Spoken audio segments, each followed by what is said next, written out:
আপনার জনসমন্ত্রের 7 নভেম্বর উপরে যে আলোচনা সভা, সেই আলোচনা সভার সম্মানিত সভাপতি আমাদের মনির ভাই সহ অন্যান্য নেতৃবৃন্দ, সবার প্রতি রইল সালাম, আসসালামু আলাইকুম।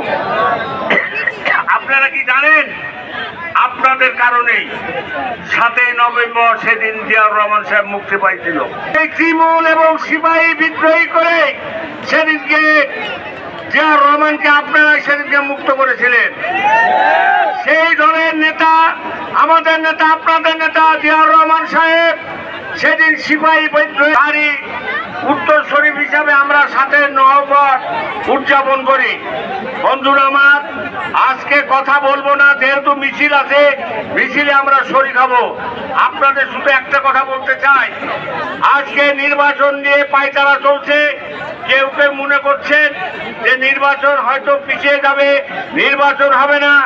আমি একটা কথা পরিষ্কার ভাবে আপনাদেরকে বলতে চাই, 12 তারিখের মধ্যেই নির্বাচন অনুষ্ঠান হবে, ফেব্রুয়ারি।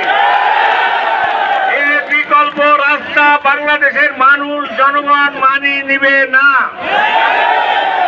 প্রধান উপদেষ্টার কাছে দাবি, আমাদের অনুরোধ যে আপনাদেরকে, আপনাদের দায়িত্ব কর্তব্য ছিল 3 মাসের মধ্যে নির্বাচন দেওয়ার, আপনি ব্যর্থ হয়েছেন। যেহেতু নির্বাচন আপনি 12 তারিখে সম্ভবত ডেট দিচ্ছেন, জনগণ, আমরা দল, মহাসচিব, কোটি মানুষ এটাকে মানিয়ে নিবে না।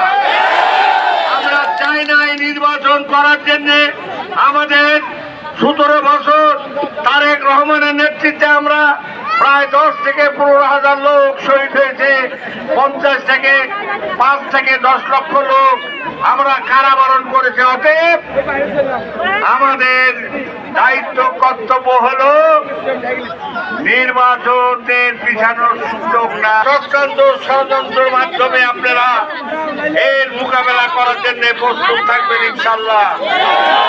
আমরা আবারও নির্বাচন করার জন্য যদি প্রয়োজন হয়, তারেক রহমান সাহেবের যদি নির্দেশ পাই, তাহলে অবশ্যই আমরা রাজপথে নামবো ইনশাল্লাহ।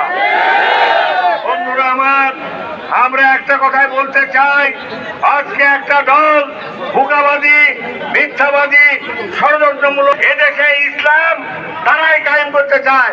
ইসলাম কায়েম করার মালিক আল্লাহ রাব্বুল আলামিন। তারা ইসলামের